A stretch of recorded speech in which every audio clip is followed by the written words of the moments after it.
Welcome to Storytales. Please like this video and subscribe to Storytales. I hope you enjoy the story. Let's begin. Thunder rolled across Seattle's skyline as Adam Groff surveyed his domain. The grand hall of his waterfront mansion buzzed with the quiet power of the city's elite, all gathered to celebrate his 38th birthday. Crystal chandeliers cast warm light over marble floors, illuminating a world built on money, influence, and carefully maintained appearances.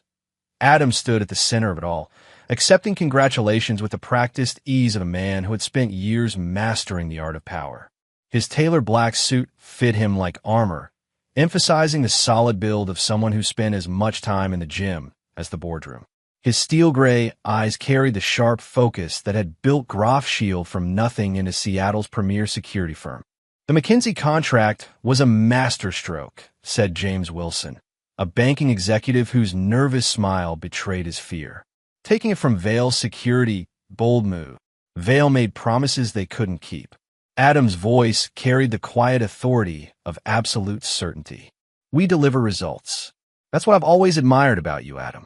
Thomas Weber, his head of security, approached with 2 glasses of whiskey. No empty promises, just results. Adam accepted the drink with a slight nod. Weber had been with him since the early days, one of the few people he trusted to always speak truth instead of flattery. How's the perimeter? Secure, sir, though we had to turn away some press. Your brother's recent activities have attracted attention. A muscle tightened in Adam's jaw. Ronan's latest scandal, something involving borrowed money in a casino, had made the local business pages. Another mess he needed to clean up to protect the family name. The crowd parted as Catherine Morrison, CEO of Pacific Tech, approached. Her smile carried genuine warmth, a rarity in their circles. Adam, the new security system you installed last month caught 3 attempted breaches. Worth every penny. The system's only as good as the people using it, Adam replied, but he allowed himself a small smile. The Morrison contract had been particularly satisfying, won through pure technological superiority rather than political maneuvering. Movement at the edge of his vision caught his attention. Amy had entered the room, and the subtle shift in the atmosphere was immediate. His wife had that effect on people. Her emerald dress caught the light perfectly, her dark hair styled to emphasize the elegant curve of her neck. She moved through the crowd with practiced grace, but something about her smile seemed forced. Adam. She reached his side, sliding her arm through his with practiced familiarity. The Hendersons were asking about you. Something about their daughter's wedding security. He studied her face, noting the slight tension around her eyes. After 15 years of marriage, he knew every nuance of her expressions. Tonight, something was off. Her touch felt calculated, her laugh a beat too late when Catherine made a joke about corporate espionage. Of course, he said, allowing her to guide him through the crowd. Thomas, we'll finish our discussion later. Weber nodded, melting back into the crowd with professional discretion. Adam let Amy lead him toward the Hendersons, but his mind was already cataloging the subtle wrongness of her behavior. The way she kept glancing at her phone, the slight tremor in her hand when she reached for her wine glass. Richard Henderson's handshake was too firm, compensating for nervousness. Adam, we were hoping to catch you. Margaret's wedding is going to be quite an affair. Half of Seattle's old money will be there, along with their secrets and rivalries. His wife Barbara added with a tight smile. Adam inclined his head. Send the details to my office. We'll ensure everything runs smoothly. Your reputation for handling delicate matters is unparalleled, Richard said, especially after that incident at the governor's fundraiser last year. We're very good at preventing incidents before they become problems. Adam's tone carried a subtle warning. The governor's fundraiser had indeed been handled, and everyone had learned a valuable lesson about attempting to breach Groff Shield security measures. The conversation continued, a dance of implications and subtle power plays. Adam participated automatically while part of his mind tracked Amy's movements through the crowd. She was spending too much time near the kitchen entrance. Her socializing pattern irregular compared to their usual events, a new ripple moved through the crowd, a disruption in the carefully maintained atmosphere. Adam didn't need to turn to know who had arrived. Ronan's voice carried across the room, too loud, too casual, breaking the careful symphony of controlled conversation. "Happy birthday, big brother." Adam turned slowly, taking in his half-brother's appearance. Ronan's suit was expensive but slightly rumpled, his smile too wide, too forced. The smell of scotch clung to him like a second skin. "You're late," Adam said simply. "Traffic was murder. You know how it is." Ronan's grin widened as he spotted Amy approaching. "And there's my favorite sister-in-law." Something in the way Ronan's eyes lingered on Amy made Adam's jaw tighten. There was an undertone to their greeting that felt rehearsed, as if they were performing for his benefit. Amy's laugh carried a nervous edge he'd never heard before.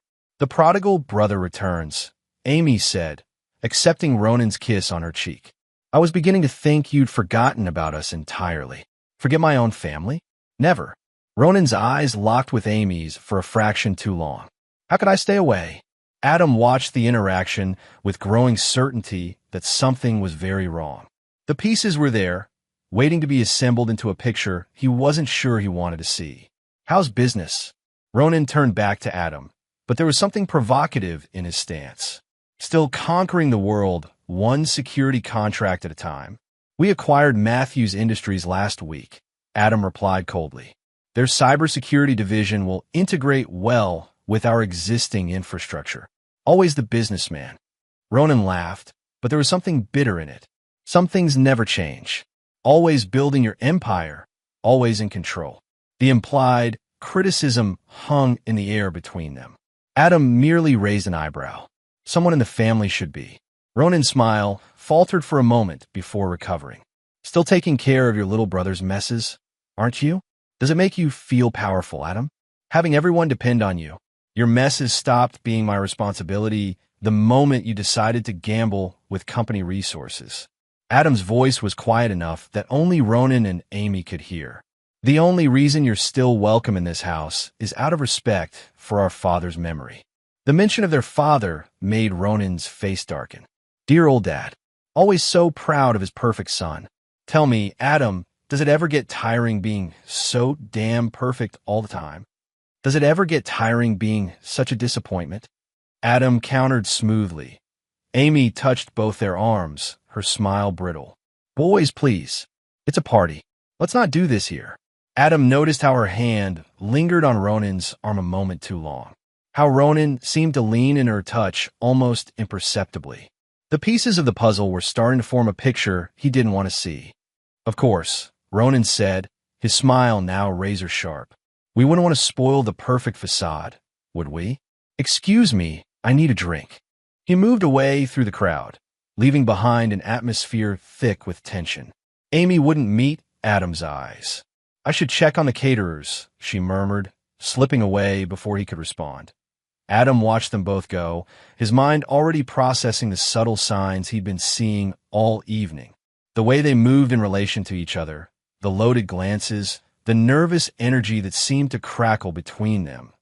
He turned to find Thomas Weber watching him with concern. "Sir, is everything all right?" "Have the security feed from the past month sent to my office," Adam said quietly. "All of them." Weber's expression revealed nothing, but his nod carried understanding. "Right away, sir." The party continued around him, a swirl of power and pretense, but Adam's mind was already several steps ahead. If what he suspected was true, if the betrayal he sensed was real, then his response would need to be absolutely perfect. Because in his world, betrayal wasn't just an emotional wound, it was a weakness that had to be eliminated with surgical precision. The party began winding down as midnight approached. Thunder still growled outside, and rain lashed against the windows with increasing fury. Most guests had departed, leaving behind empty glasses and lingering perfume in the air. The mansion's vast spaces seemed to grow larger in the diminishing crowd, shadows deepening in corners where crystal chandelier light couldn't reach. Adam stood in his study, the leather-bound books and antique desk creating an atmosphere of old-world power. His tablet displayed security feeds from throughout the house. He watched Amy moving through the remaining guests, her smile never wavering even as her eyes kept darting toward the kitchen. A movement on another feed caught his attention. Ronan, breaking away from a conversation with some investors, heading in the same direction. The timing wasn't coincidental. Nothing in Adam's world ever was. He set down his glass of whiskey, unfinished. The crystal made no sound as it touched the desk's polished surface. Years of business had taught him that the most critical moments required absolute clarity. The mansion's hallways were quieter now. The storm outside muffled the few remaining conversations, creating pockets of silence that felt almost expectant. Adam moved through these spaces like a shadow, each step deliberate and soundless. The thick carpet runner absorbed his footsteps as he approached the kitchen. The door was closed. Voices murmured on the other side, too low to make out the words, but carrying an intimate tone that made his blood run cold. He stood there for a moment, hand hovering over the door handle. In that pause, he thought about choices and consequences, about trust and betrayal, about the price of truth that he opened the door. The scene burned itself into his memory with brutal clarity. Amy and Ronan locked in an embrace that left no room for innocent explanation. Her hands were tangled in his hair, his grip on her waist possessive and familiar. The kiss they shared spoke of practice, of other stolen moments hidden from his sight. They broke apart at the sound of the door. Amy's face drained of color, her lipstick smeared. The emerald dress that had looked so perfect earlier now seemed like a costume, a prop in a play that had just reached its final act. Adam, Amy's voice cracked on his name. "It's nothing," Ronan said, that damned smirk still playing on his lips even as he stepped away from Adam's wife. "Just a kiss." The words hung in the air for a fraction of a second. Adam felt time slow, felt his mind cataloging every detail of the moment. The way Ronan's tie was loosened, the slight swelling of Amy's lips. The distance between them wasn't nearly far enough. His fist connected with Ronan's jaw before any conscious decision to move. The impact carried years of frustration, of cleaning up messes, of watching his brother take without consequence. Bone and cartilage gave way under his knuckles with a satisfying crunch. Ronan sprawled across the marble floor, blood spraying from his mouth in an arc that stained the pristine surface. The smirk was gone, replaced by shock and pain as he tried to process what had happened. Amy screamed, the sound piercing the midnight quiet of the mansion. "Oh God, Adam, please." Adam turned to her, and something in his expression made her stumble backward. The silence that followed was worse than any words could have been. In his eyes, she saw 15 years of marriage crumbling to dust. She saw herself transformed from wife to stranger in the space of a heartbeat. "Adam," she tried again, her voice breaking. "We can explain. Get out." The words came out soft, controlled, deadly. "Please, just listen. Get out." Amy fled, her emerald dress whispering across the floor as she ran. The sound of her departure echoed through the kitchen, mixing with Ronan's pained breathing as he struggled to sit up. Adam looked down at his brother, watching blood drip from his split lip onto the immaculate floor. In that moment, he felt nothing but contempt for the man who had spent years trading on their family name while contributing nothing but scandal and shame. "You always were weak," Adam said, his voice carrying the weight of years of disappointment.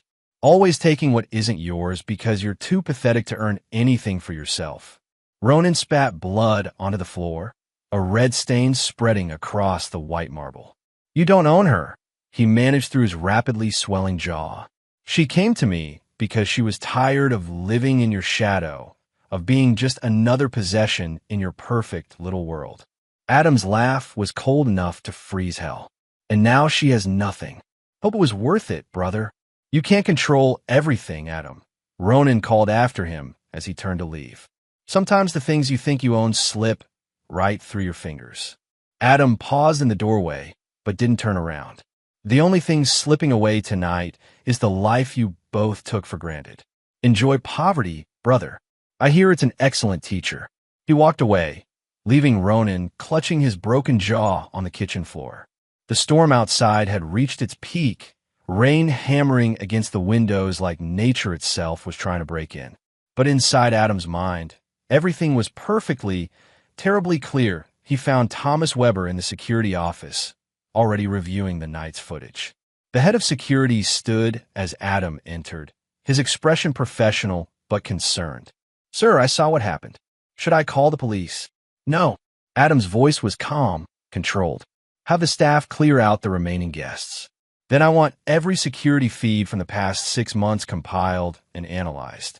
I want to know every time they met, every conversation, every moment I missed while I was busy building an empire they thought they could steal." Weber nodded, understanding the unspoken command. This wasn't just about gathering information. It was about building a case, creating a record of betrayal that would justify what was to come. "And sir, Mrs. Groff is no longer your concern." Adam moved to the window, watching lightning split the sky.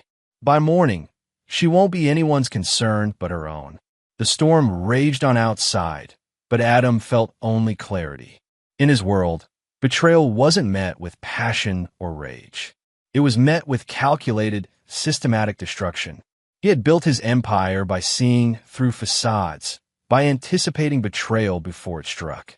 Now the betrayal had found its way into his home.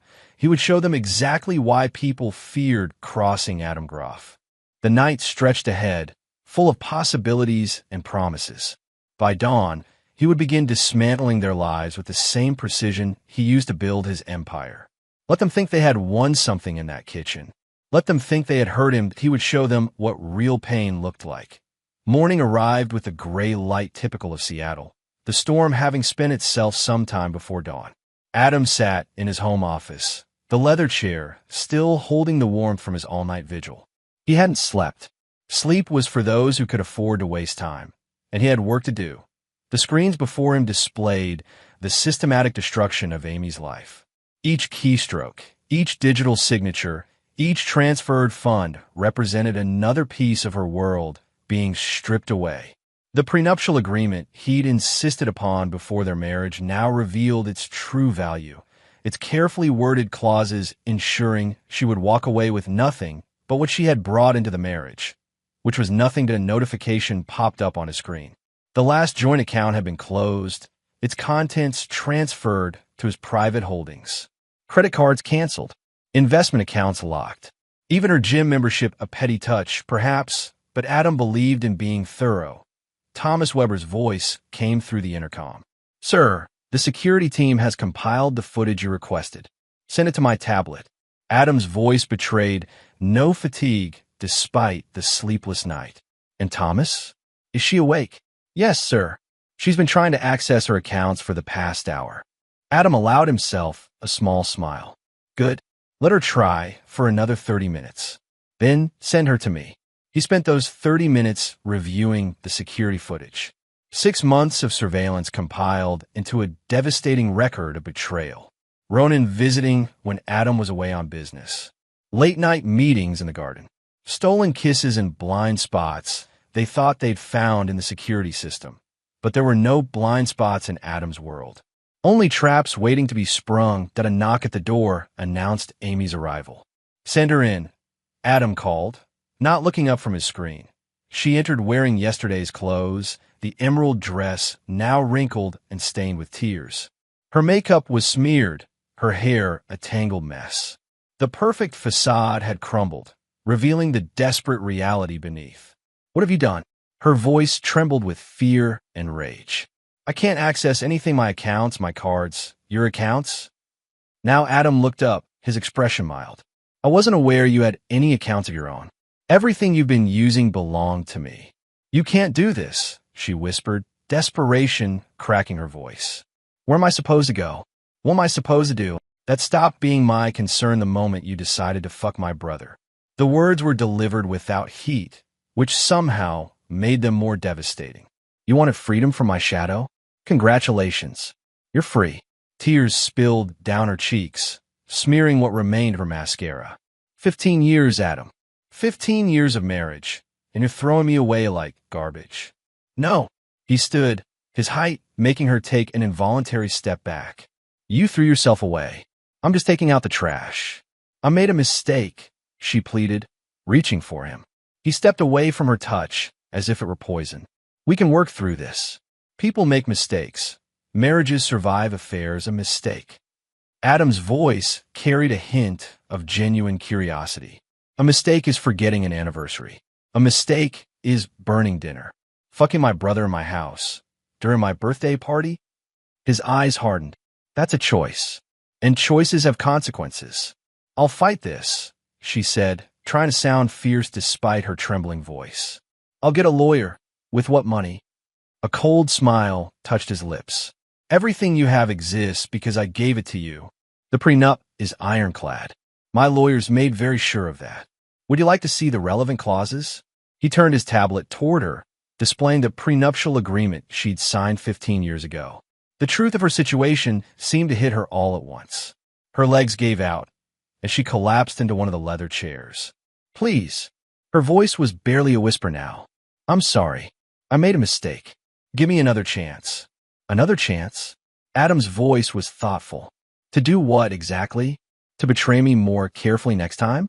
To hide your affair more effectively? He shook his head. No, Amy. You had 15 years of chances.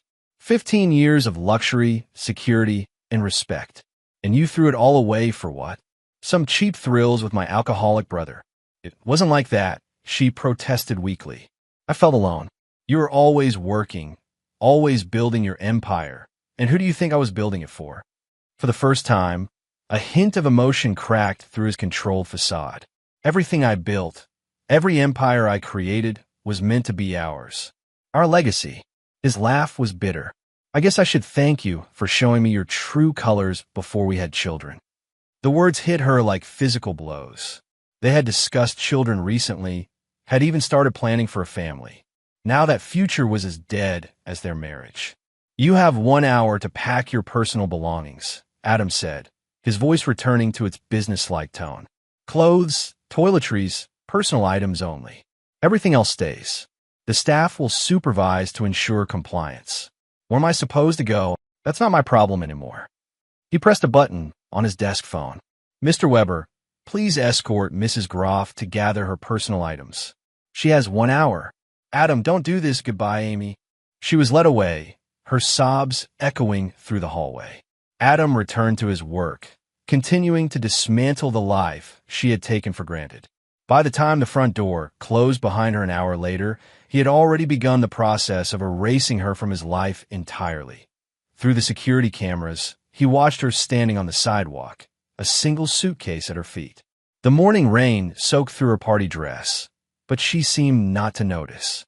She kept staring at the mansion's gates, as if expecting them to open, for this all to be revealed as a bad dream.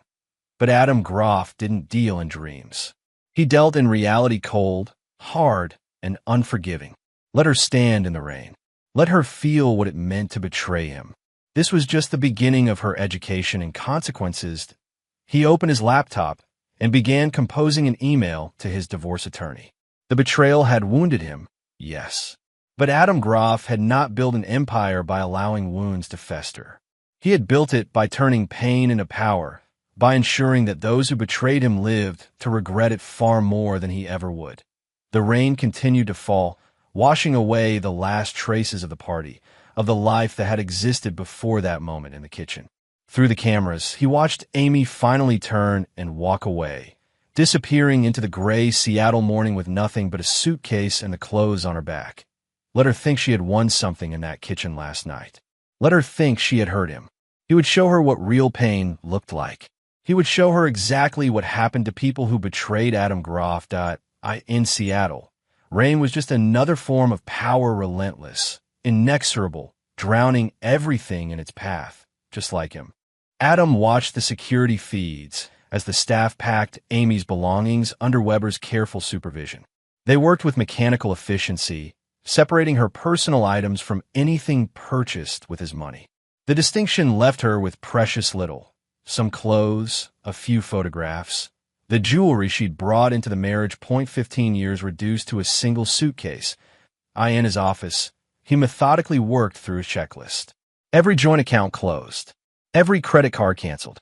Every trace of her access to his empire systematically erased. The prenuptial agreement's terms were being executed with the precision of a surgical strike. his phone buzzed. A message from his attorney, confirming receipt of his instructions. Divorce papers would be ready within hours. No negotiations. No settlements. The terms were as clear and cold as the morning light filtering through Seattle's perpetual cloud cover. The knock at his door interrupted his work. Enter. Thomas Weber stepped in, his expression professional but concerned. Sir, there's been a development. Mr. Ronan is attempting to access his emergency fund. Freeze it, Adam said without looking up. Every account, every investment, every line of credit. If it has the Groff name attached, lock it down. Already done, sir. Weber hesitated. He's making threats. Says he'll go to the press with allegations. Now Adam did look up, his smile reminiscent of a predator spotting prey. Let him try. The morality clause in his trust fund agreement is quite specific about scandal. The moment he opens his mouth, he loses everything permanently this time. And the business associates he's trying to contact. Send them the files from last quarter. The ones detailing his gambling debts and embezzlement attempts. Adam's voice was casual, as if discussing the weather. Let them decide if they want to risk their reputations on a man who steals from his own family. Weber nodded, understanding the message. By nightfall, Ronan's name would be toxic in every boardroom in Seattle. No one would risk crossing Adam Groff for the sake of his disgraced brother. Another knock at the door announced the arrival of the head housekeeper, Mrs. Reynolds.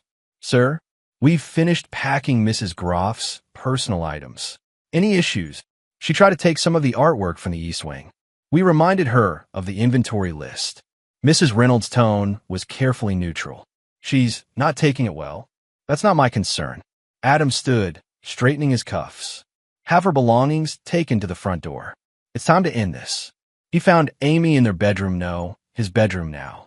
She stood by the window, still wearing the emerald dress from the party, though it was now wrinkled and stained with tears.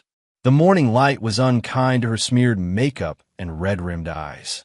Your things are ready, he said from the doorway. A car is waiting to take you wherever you want to go. She turned, and for a moment he saw a flash of the woman he'd married. Proud, beautiful, determined. But it crumbled quickly, replaced by the reality of what she'd become. Adam, please. We can fix this. Fix what exactly? He entered the room, looking around at the space they'd shared for 15 years. The trust you destroyed? The vows you broke? Or maybe you think you can fix the fact that you spread your legs for my brother in my own home. She flinched at the crude words. It wasn't. I never meant to get caught. He finished for her. That's the only part you regret, isn't it? Being discovered.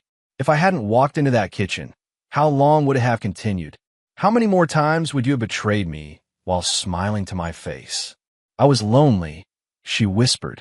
You were always working, always focused on the empire, an empire I built for us. His voice carried no emotion now. Every contract, every deal, every late night at the office, it was all to give you the life you claimed to want. And how did you repay that dedication? By fucking my brother. Tears streamed down her face. What about forgiveness? Doesn't 15 years of marriage mean anything? Forgiveness. He actually laughed, though there was no humor in it. Forgiveness is for mistakes, for accidents, for moments of weakness. What you did was calculated, deliberate. You and Ronan planned this, orchestrated it, carried it out under my roof. His eyes hardened. There's no forgiveness for that kind of betrayal. Then why not rage? Why not scream, throw things, show some emotion? She stepped toward him, desperate. This cold calculation is worse than anger, because you're not worth the emotion. The words fell like ice between them. You're not worth the energy it would take to hate you. You're just nothing. A mistake I'm correcting. Her legs gave out, and she sank to the floor, shoulders shaking with sobs. What am I supposed to do? Where am I supposed to go? That stopped being my concern the moment you betrayed me. He moved to the door. You have 5 minutes to say goodbye to this life. After that, security will escort you out. Adam. She looked up at him, mascara running down her cheeks. I do love you. Despite everything I do. He paused in the doorway. No, Amy. You love what I could give you.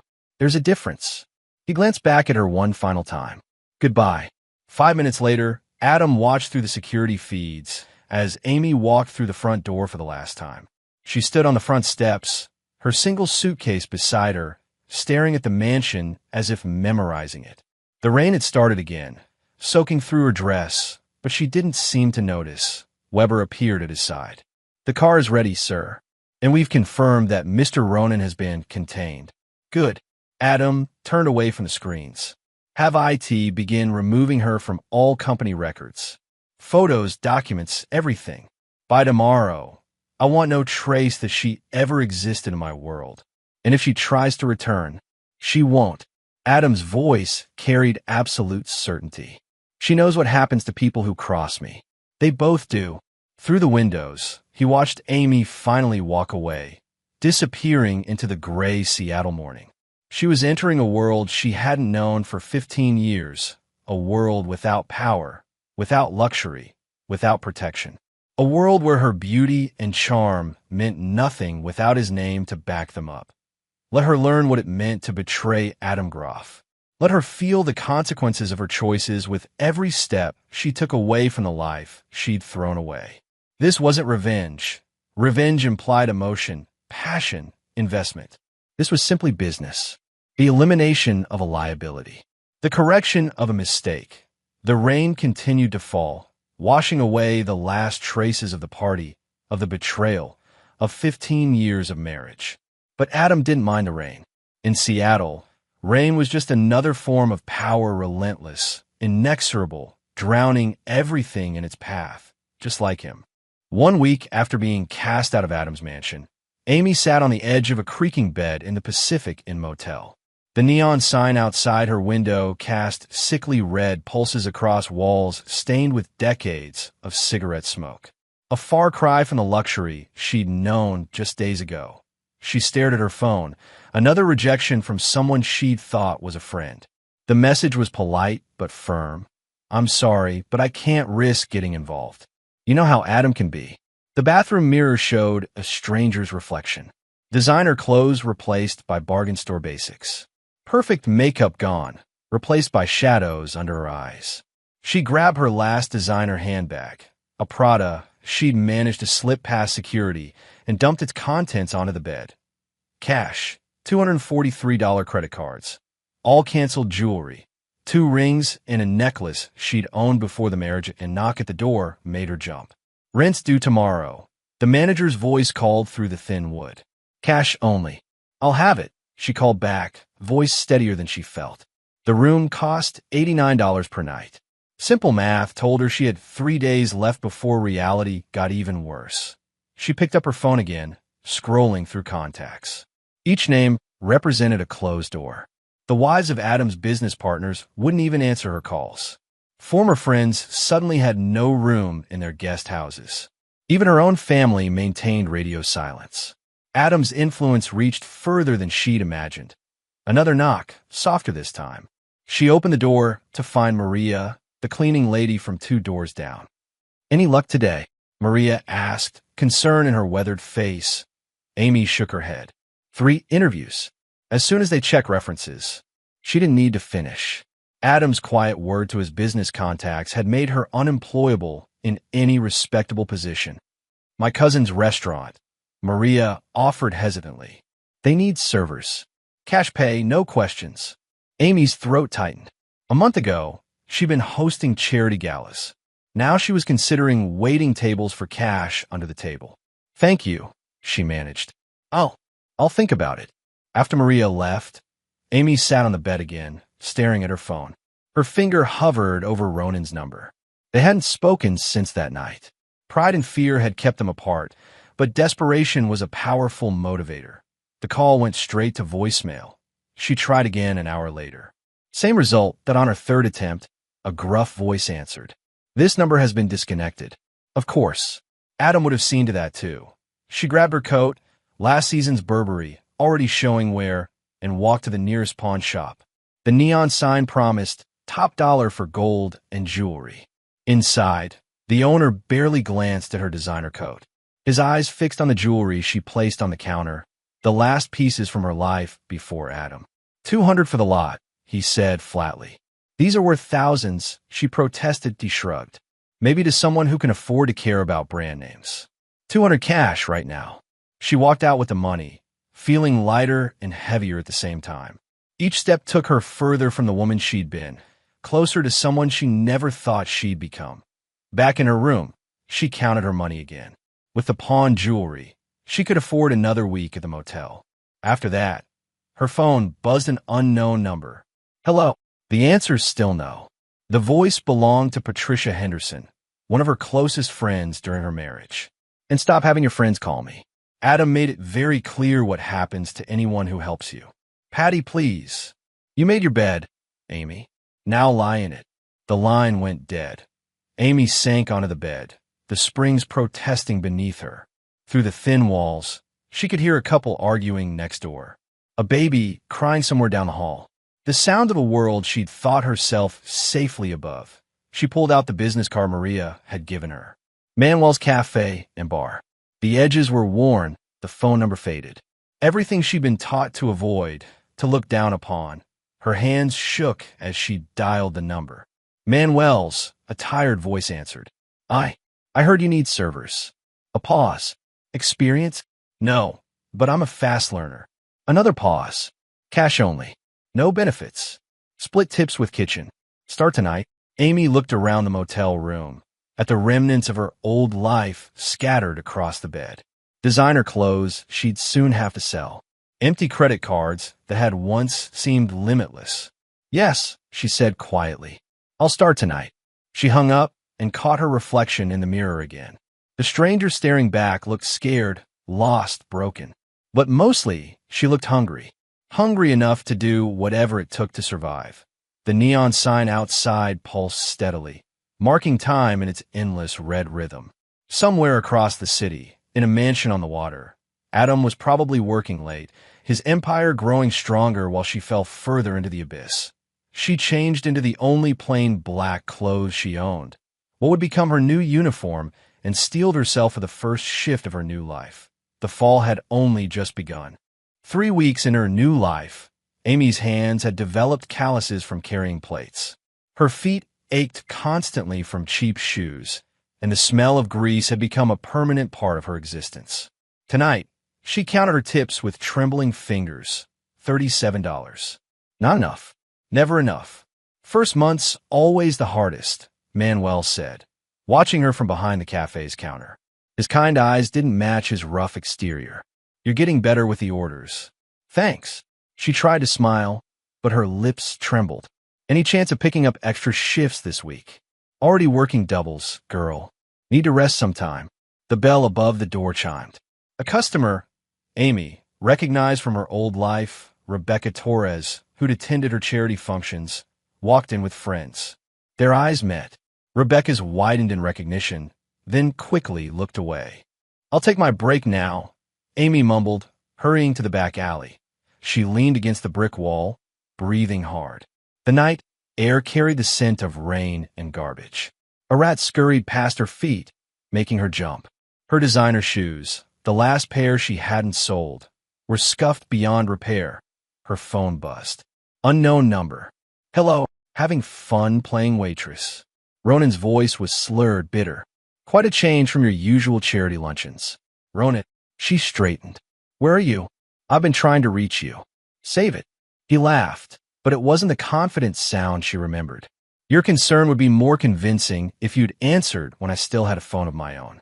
This is a borrowed cell. Probably get disconnected soon. We need to talk. Maybe together we could together. His laugh turned ugly. There is no together, princess. You made sure of that when you ran instead of standing your ground.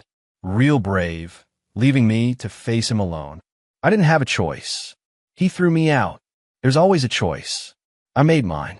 You made yours. His voice hardened. Now we both get to live with it. The line went dead. Amy stared at her phone, tears burning her eyes. Through the cafe's back window, she could hear Rebecca's group laughing. The sound carried her back to another life, where she'd been the one sitting in expensive restaurants, looking down on the serving staff. Break's over, Manuel called softly from the door. She wiped her eyes, straightened her cheap black uniform, and went back inside. Across town, in a motel that made Amy's look luxurious, Ronan Groff threw a borrowed phone against the wall. It shattered, adding another dent to the collection. His hands shook as he reached for the bottle of cheap whiskey on the nightstand. Empty. Fuck. He hurled the bottle too, glass exploding across the stained carpet. A pounding on the wall followed. Keep it down in there. Make me. Ronan shouted back, his words slurring together. His laptop screen glowed in the darkness, displaying another rejection email. Every job application met the same response. Position filled, not qualified, or simply no response at all. Adam's influence formed an invisible wall around Seattle's business community, blocking every path forward. His phone, his real phone, now useless, contained dozens of ignored calls from creditors. Credit cards maxed out. Bank accounts frozen. Even his trust fund, the safety net he'd relied on his whole life, was locked behind legal walls he couldn't breach that a knock at his door made him tense. Mr. Groff? The motel manager's voice. About the rent. Tomorrow, Ronan called back. You'll get it tomorrow. That's what you said yesterday. And the day before. Ronan staggered to the door, yanking it open. The manager stepped back, nose wrinkling at the smell of alcohol. I said tomorrow, Ronan growled. Listen, man, I've been patient. But it's been 5 days. Pay up or get out. Do you know who I am? The manager's laugh was worse than any insult. Yeah, I know. Everyone knows. The guy who tried to screw over Adam Groff. Real smart move there, buddy. Ronan's fist connected with the manager's jaw before he could think. But alcohol had made him slow, clumsy. The bigger man barely stumbled. Wrong move. The manager's expression hardened. Get your stuff and get out. Now. You can't. Can and will. Police are on speed dial. Your choice how this goes. 10 minutes later, Ronan stood on the sidewalk with a duffel bag containing everything he had left in the world. Rain soaked through his wrinkled suit, the same one he'd worn to Adam's birthday party. His jaw still ached where his brother had broken it, a constant reminder of how far he'd fallen, but he pulled out his wallet. $23.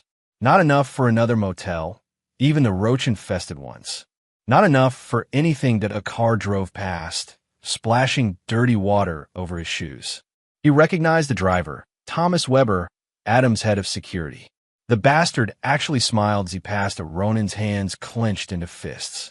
Rage burned through the alcohol haze, giving him clarity he hadn't felt in weeks. Adam had done this. Adam had taken everything, destroyed everything. Enjoy it while you can, brother, he muttered, rain running down his face. This isn't over. He started walking, each step fueled by growing hatred. He'd find a way to hurt Adam, to make him pay. There had to be people out there who wanted to see the mighty Adam Groff fall. He just had to find them. Back at Manuel's cafe, Amy's shift was ending. She counted her total tips for the night. $52. Not even enough to cover tomorrow's motel bill. Table 7's asking for you, Manuel said gently. Say they know you from before. Amy looked over. Rebecca's group was still there, watching her with a mixture of curiosity and barely concealed satisfaction. The mighty fallen, entertainment for those who'd once called her friend. Tell them. Her voice cracked.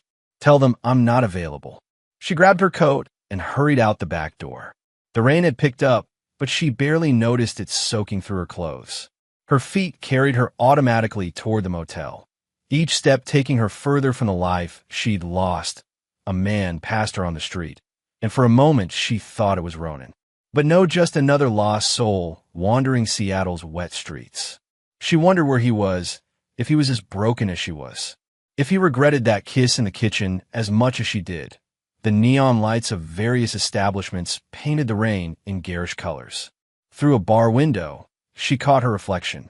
A month ago, she would have walked past women who looked like her with a mixture of pity and disdain.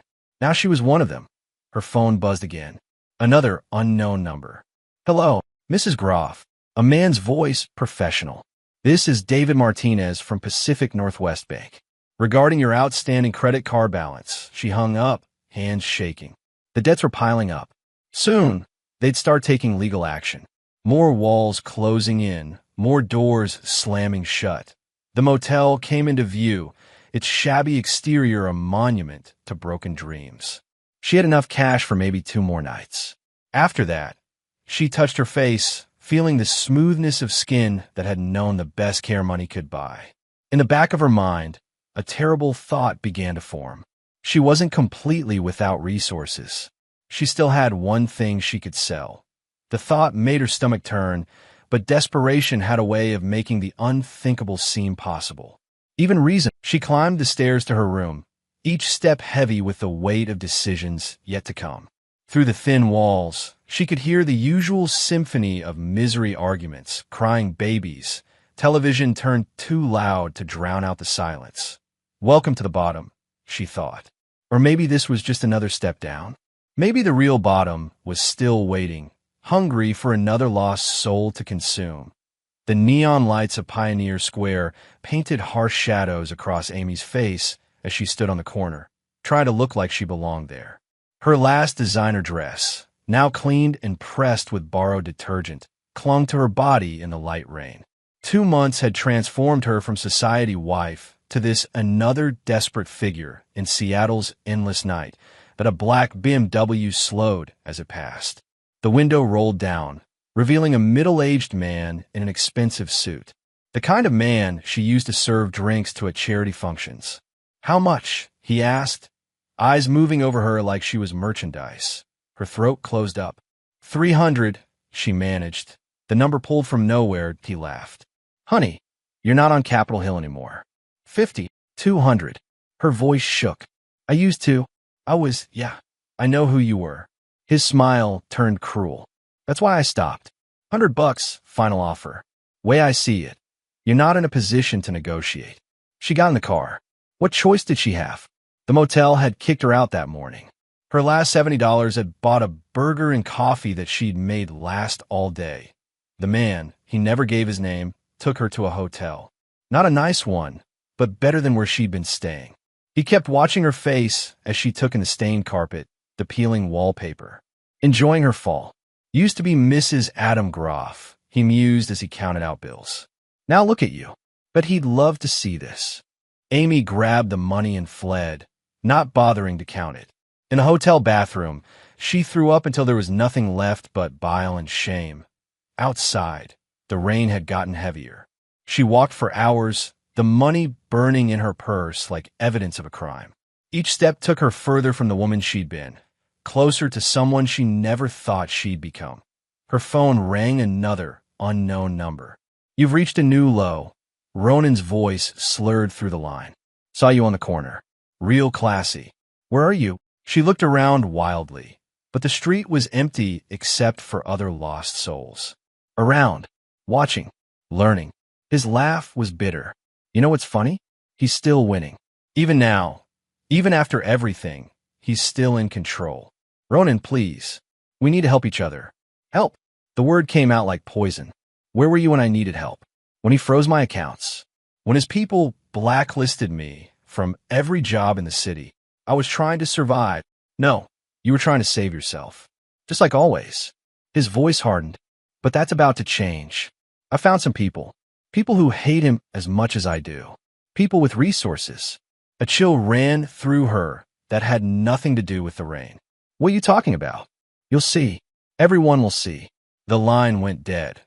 Across the city, in a basement room that smelled of mold and broken dreams, Ronan Groff stared at a wall covered in newspaper clippings. Every article about Adam, every mention of Groffshield's success, every photograph of his brother's triumphant face.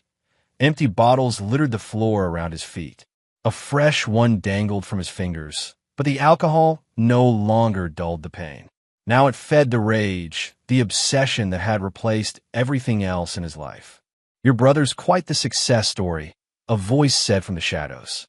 "Must be hard, living in his shadow." Victor Martinez stepped into the dim light. His expensive suit looked out of place in the basement, but his eyes held the same hunger Ronan felt. "He destroyed you," Victor continued.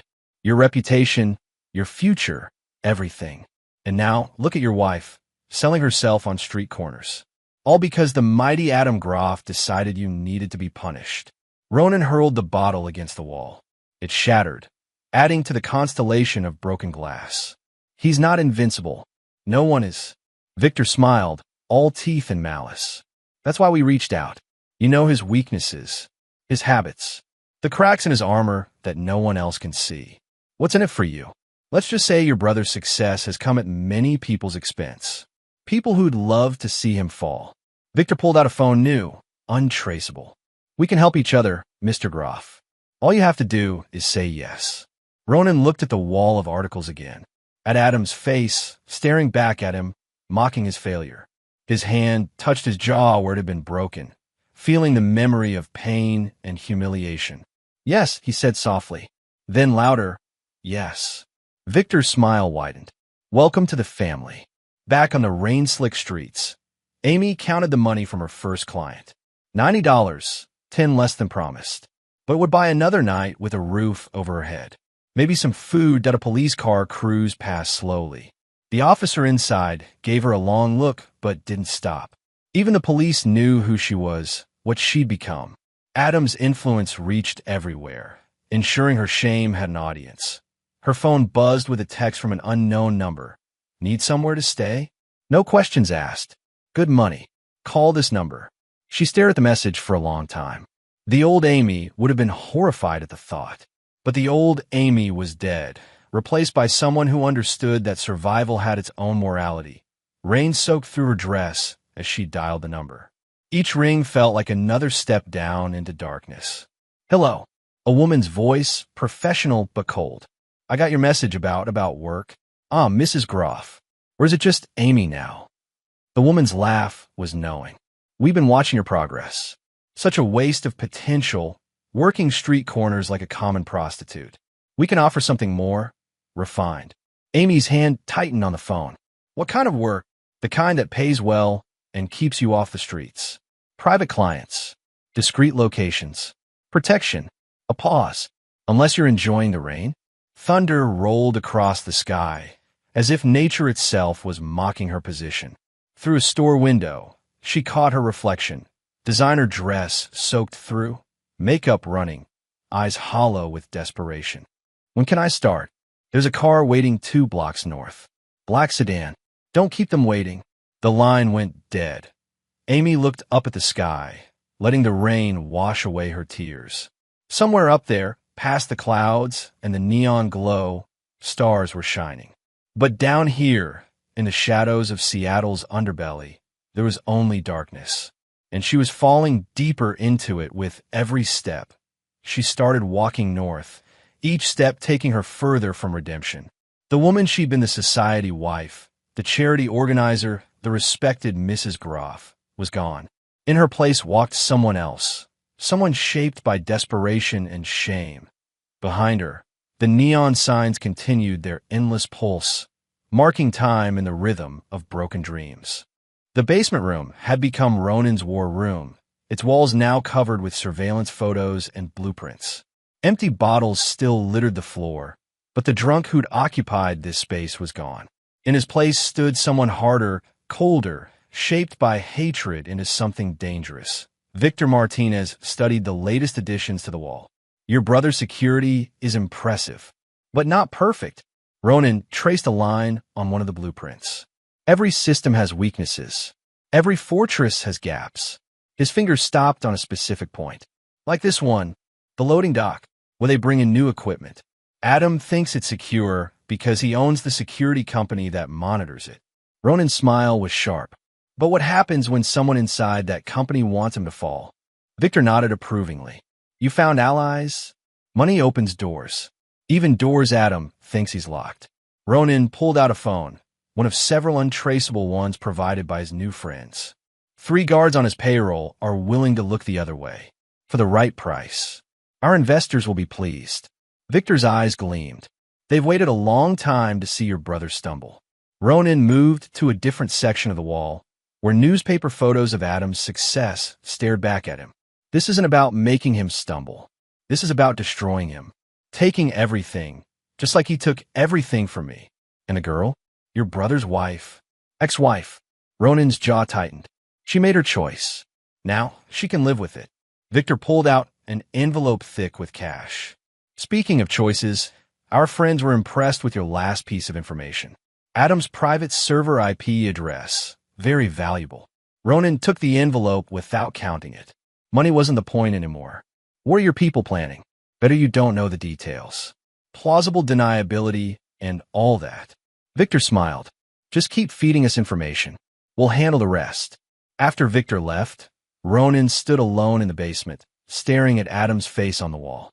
The brother who'd always been better, stronger, more successful. The man who'd broken his jaw and his life with equal precision. Enjoy your empire while you can, he whispered to the photos. It's going to crumble piece by piece, and you'll never see it coming. His phone buzzed, one of the burner phones he used to track Amy's descent. The message contained a video clip. Amy entering an upscale hotel with an older man. Another piece of evidence for his collection that he clicked play, watching his former lover's face as she forced a smile for her client. She'd fallen so far, become exactly what Adam had predicted. Nothing but a high-priced toy for Seattle's elite. Perfect. Across the city, in a penthouse suite that reeked of cigars and expensive cologne, Amy adjusted her dress in the bathroom mirror. The silk was new, provided by her agency, along with the jewelry that made her look almost like her old self. Almost, but not quite down. Knock at the door. 10 minutes, sweetheart. Next client's waiting. I'll be ready. Her voice was steady, practiced. She'd gotten good at hiding the tremors. The mirror showed a woman who could still pass for Mrs. Adam Groff as long as you didn't look too closely at her eyes. They were harder now, empty of everything except survival. Her phone buzzed with a message from her handler. Special client tonight. Very important. Make him happy. Another message followed with a room number at the Olympic Hotel. The kind of place she used to stay when traveling with Adam. Now she entered through side doors, taking up freight elevators to rooms where men paid to own pieces of her soul. The client was waiting when she arrived. Middle-aged, expensive watch, wedding ring hastily removed, leaving a pale band of skin. They all started to look the same after a while. Mrs. Groff, he smiled, enjoying the way she flinched at the name. I must say, you're even more beautiful than your pictures. Please, she said softly, call me Amy, but that's not why I'm paying premium rates, is it? He poured 2 glasses of champagne. I'm paying for the thrill of having Adam Groff's wife in my bed. The mighty queen, fallen so far. She took the champagne with steady hands. This was the part they all enjoyed, reminding her of what she'd lost. Some even took photos, though they were careful to keep their own faces hidden. Tell me, he said, moving closer. Does he know what you become? Does the great Adam Groff know his wife is for sale? Ex-wife, she corrected automatically. And yes, he knows. He knows everything in this city. The man's smile widened. Good. I want him to know. Want him to understand that his perfect wife now belongs to men like me. Men who pay to own her, piece by piece. Amy finished her champagne in one swallow. The alcohol didn't help anymore, but the ritual of it gave her something to focus on besides the growing emptiness inside. Later, after the client was gone, she stood at the hotel room window, looking out over Seattle's glittering skyline. Somewhere out there, Adam was probably in his office, ruling his empire with the same cold precision that had destroyed her. Her phone buzzed. Unknown number. Having fun. Ronan's voice was different, harder, colder. What do you want? Just checking in. Making sure you're enjoying your new career. His laugh was ugly. The mighty Mrs. Groff, spreading her legs for anyone with cash. It's almost poetic. You're drunk. No. Something in his voice made her shiver. Not anymore. I'm seeing clearly for the first time. Want to know what I see? She should hang up. Should block this number like all the others. But something kept her listening. I see opportunities, he continued. Chances to hurt him like he hurt us. To take everything piece by piece. Ronan, don't. He'll destroy you. Too late. He already did that. Now it's my turn. A pause. Want to help? We could hurt him together. Make him pay for what he did to us. Amy looked out at the city again. At all the lights and shadows. The high towers where she used to belong and the dark streets where she now walked. Goodbye, Ronan. She hung up, but his words lingered. Revenge was a luxury she couldn't afford. Survival took everything she had now. Her phone buzzed again, her handler with tomorrow's schedule. 3 clients. Different hotels. Different men who would pay to own pieces of what remained of Adam Groff's wife. She caught her reflection in the window. Designer dress, perfect makeup, empty eyes. The woman she'd been was gone, replaced by something harder, colder, shaped by desperation and shame into a creature of the night. Let Ronan plot his revenge. Let Adam rule his empire. She had her own battles now, fought in hotel rooms and back alleys, paid for in cash and pieces of her soul. The city's lights continued to shine, indifferent to the darkness below. In penthouse suites and basement rooms, two people Adam Groff had cast aside prepared for another night of survival and scheming. The fall was complete. Now the real darkness could begin. Victor Martinez's private club hummed with quiet power. In a back room filled with cigarette smoke, Seattle's underworld elite gathered to hear a proposition. Ronan Groff stood before them, no longer the broken drunk from months ago. His eyes burned with cold purpose, his stance carrying the dangerous edge of a man with nothing left to lose. My brother thinks he owns this city, Ronan addressed the gathered criminals. Thinks his precious Groff shield makes him untouchable. But every fortress has weak points. Every king has blind spots. His smile was razor sharp, especially when the threat comes from someone who knows all his secrets. A man in expensive suit cartel money, old blood leaned forward. Why should we trust you? Your own brother threw you out like garbage. Exactly. Ronan's laugh was bitter. Who better to destroy Adam Groff than the man who watched him build his empire? I know every contract, every client, every skeleton in his closets. He spread his hands. And I'm offering you all the keys to his kingdom. Your information's valuable. Victor Martinez spoke up. But going against Adam Groff, he's not known for mercy. Mercy? Ronan spat the word. Look at me. Look what mercy got me. He touched his healed jaw. My brother thinks fear and control equal power. Time to show him what real power looks like, the power of men with nothing left to lose. The gathered criminals exchanged glances. They'd all felt Adam Groff's influence. All lost business to his iron grip on Seattle's security industry. The chance to strike back, to bloody the king. What's your plan? The cartel man asked. Ronan laid out photographs on the table. Security blueprints. Staff rotations. Server room schematics. First, we make him paranoid. Small things. Scratches on his car. Shadows following him. Messages he can't ignore. While he's watching for the obvious threats, he tapped the server room plans. We strike at the heart of his empire. Those servers are fortress-level secure, someone objected. Everything's secure until you own the right people. Ronan's smile widened. Amazing what financial pressure can do to loyalty. 3 of his senior security staff are already ours, just waiting for the signal. Victor studied the plans with professional interest. In the endgame, we take everything. Client files, dirty secrets, blackmail material, all of it. Then we release it to everyone he's ever crossed. Watch his precious empire tear itself apart. Ronan's eyes gleamed. But that's just the beginning. The real ending happens face to face. Brother to brother. You're going to kill him? No. Ronan's voice carried absolute conviction. I'm going to make him watch everything he built crumble. Make him feel what I felt. Make him understand what it means to lose everything. The room fell silent, each man considering the proposition. Taking on Adam Groff meant risking everything. But the potential rewards were in, the cartel man decided. But this fails, you take the fall alone. Trust me, Ronan said softly. By the time this is over, my brother won't know what hit him. Across the city, in his penthouse office, Adam Groff stood at his window watching Seattle's nighttime skyline. The first signs of his brother's return had already appeared, subtle warnings that only someone who knew Ronan would recognize. Thomas Weber entered silently. Sir, security found these on your car this morning. Adam examined the photographs. Deep scratches across the driver's door, too deliberate to be random vandalism. And the surveillance? Camera caught this.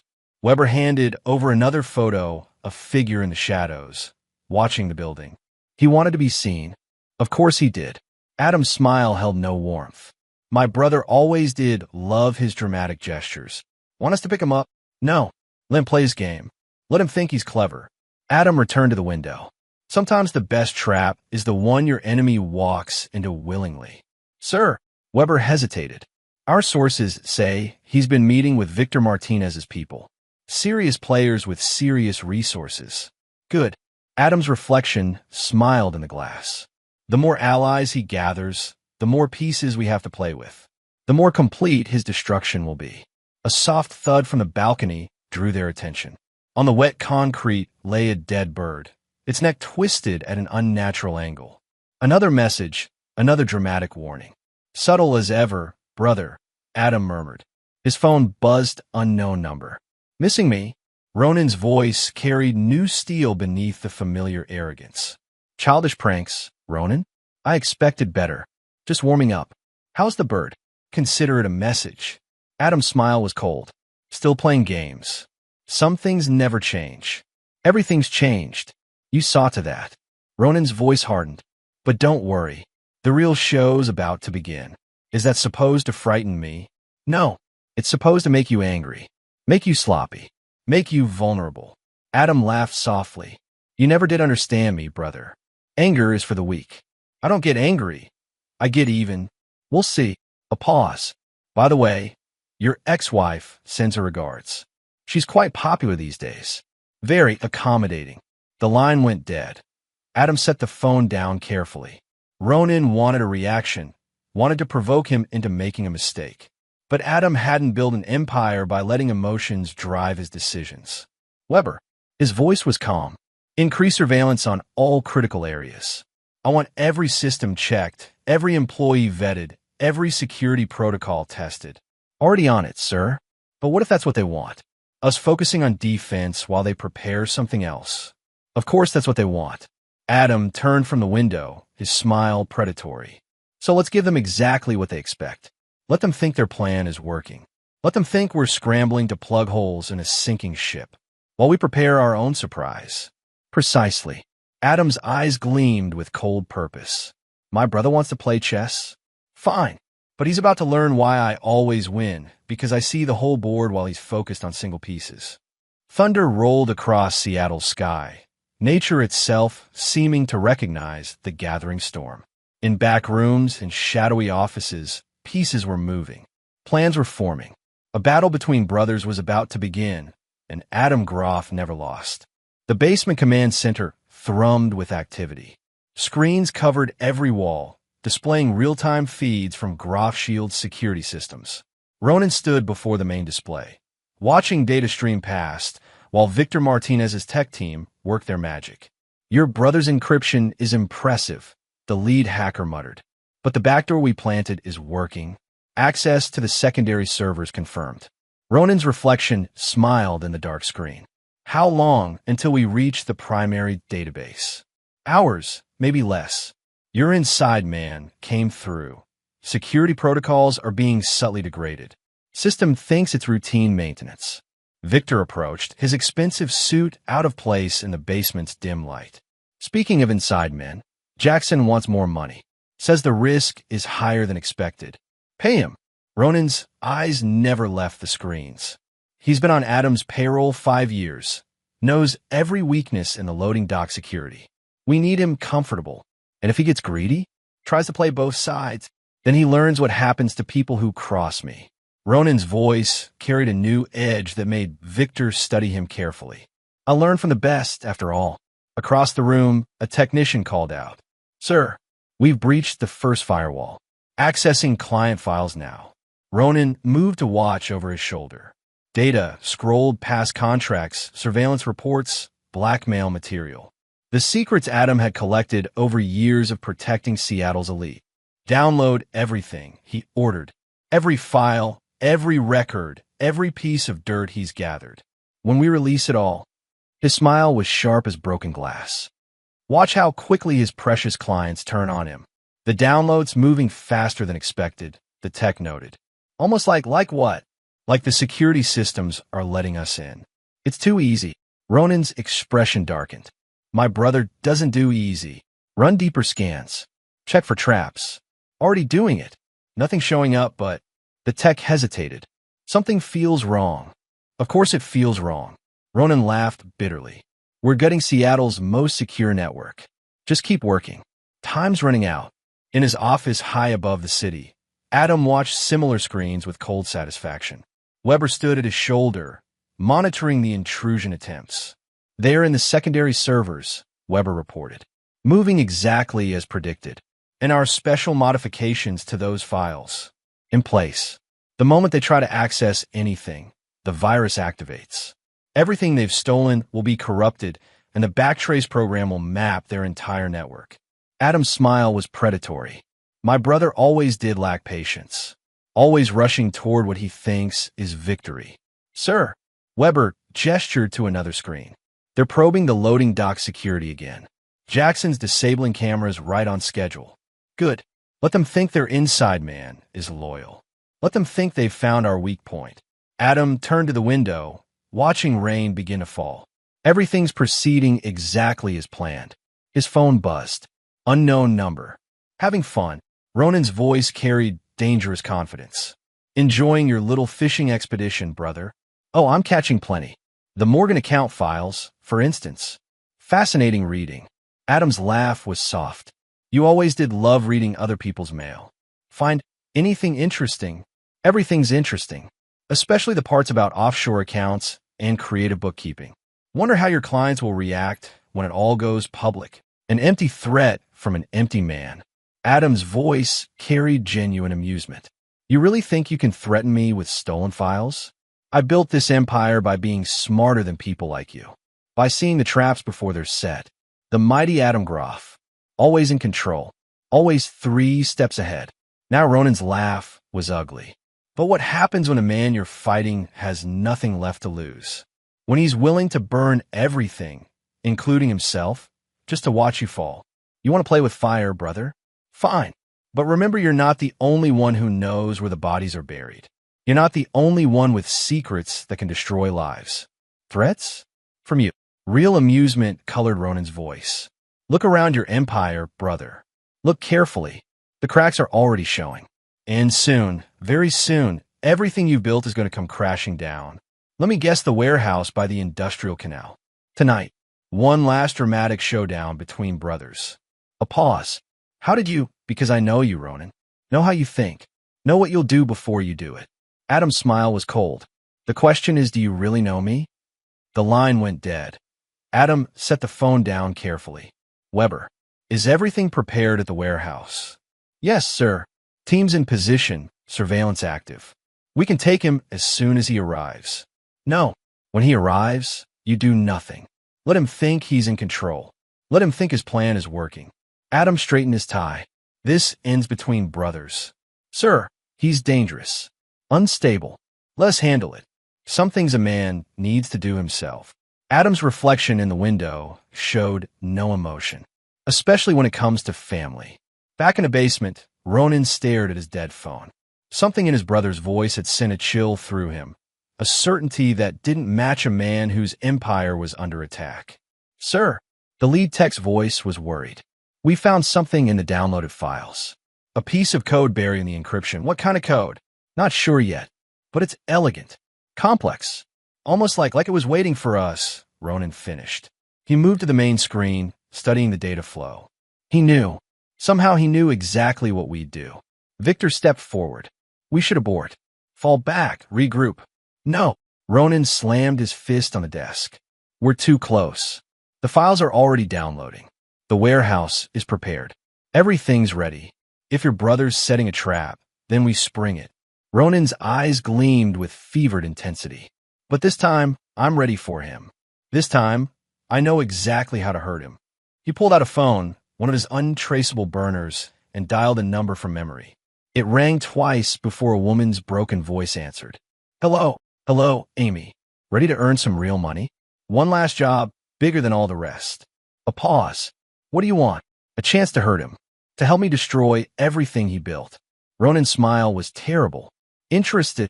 Another pause, longer this time. Then, softly, "Tell me what to do." The rain grew heavier as night fell over Seattle. In his office, Adam made final preparations for the confrontation to come. In the basement command center, Ronan gathered his forces for one last strike at his brother's empire. The game was approaching its end, but only one brother truly understood the rules they were playing by. Rain pounded against the warehouse's broken windows as Ronan made his final preparations. The vast space echoed with the sound of water dripping through holes in the roof, creating pools on the concrete floor that reflected the dim emergency lights. Teams in position, Victor reported, checking his tablet. Everyone's ready for your signal. Ronan nodded, checking his gun one last time. And our special guest. In place. Though I still think involving her is unnecessary. Adds too many variables. My brother's greatest weakness is his pride. Ronan's smile was sharp in the darkness. He needs to see everything he's lost. Everyone he's cast aside. Makes the fall that much sweeter. In the shadows near the warehouse's back entrance, Amy huddled in a borrowed dress that was a cheap imitation of her former style. Her hands trembled as she checked her phone's signal. Remember your part, Ronan had told her. Make him see what he's done to you. Make him face the consequences of his cruelty. Her laugh had been bitter. That won't be hard. I live those consequences every day. Now she waited, each minute stretching like hours, while somewhere in the darkness Ronan's people prepared for war.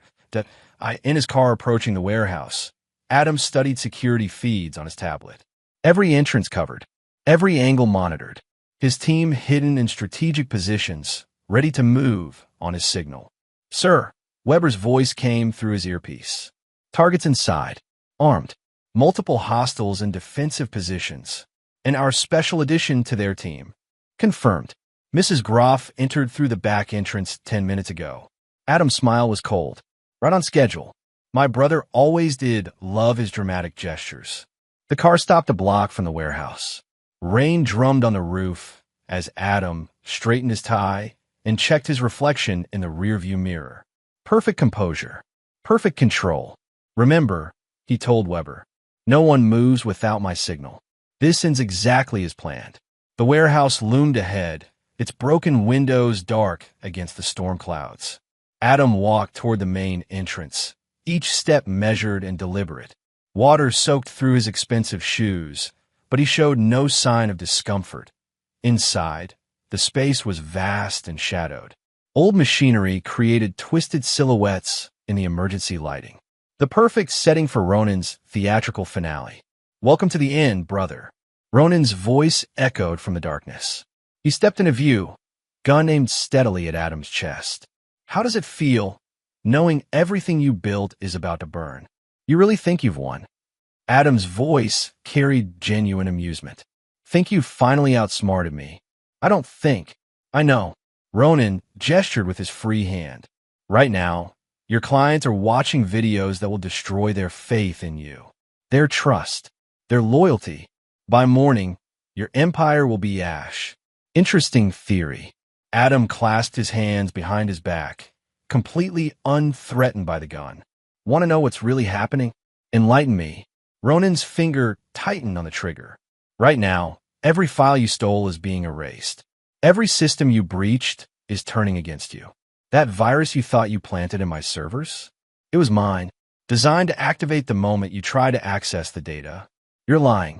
But uncertainty crept into Ronan's voice. Check your phone. Call Victor. See how your brilliant plan is working out. Ronan pulled out his phone one-handed, gun never wavering. His face went pale as he read the messages flooding in. No, this isn't possible. I've been 3 steps ahead of you since the night I threw you out. Adam's voice was casual, almost bored. Every move you made, every ally you gathered, every plan you crafted, all exactly what I wanted you to do. Shut up. Ronan's hand shook on the gun. I destroyed you. Your clients will see exactly what I want them to see. Meanwhile, your new friends are discovering that all their accounts have been emptied. Every cent transferred to offshore holdings they'll never trace. Adam smiled coldly. Amazing what people will tell you when they think they're winning. You're bluffing. Victor. No response from the shadows. Your friends have already fled, Adam said softly. Rats deserting a sinking ship. But don't worry, they won't get far. My people are very good at finding those who need to be found. I still have one card left to play. Ronan's smile turned ugly. Amy, show yourself. Show him what he's done. She stepped from the shadows, and for a moment Adam saw a ghost of the woman she'd been. But her eyes were hollow now, her beauty corrupted by months of degradation. "Hello, Adam." Her voice cracked on his name. "Ah, yes, the final piece." Adam didn't even look at her. "Tell me, brother, did you really think involving her would hurt me? That seeing what she's become would somehow wound me?" "Look at her," Ronan snarled. "Look what your cruelty has done. The mighty Mrs. Groff, selling herself on street corners. She chose her path the moment she betrayed me, just like you chose yours." Adam's voice carried no emotion. "Now you both get to live with those choices. You heartless bastard." Ronan's gun steadied. "I'm going to enjoy watching you die." "No, brother. You're going to watch something far worse." Adam smiled. "You're going to watch yourself fail. One last time." Ronan screamed in rage and charged forward, gun forgotten in his fury. Adam met him with cold precision, ducking the wild swing and delivering a brutal punch to his solar plexus. The fight was messy, violent, personal. Years of hatred unleashed in every blow. But where Ronan fought with desperate rage, Adam moved with calculated efficiency. Each strike targeted weak points. Each defense anticipated his brother's attacks. "I learned everything about you," Ronan screamed, blood spraying from his split lip. "Studied your empire for years, and I've known you your entire life." Adam blocked another wild punch. "Known exactly what you do when pushed.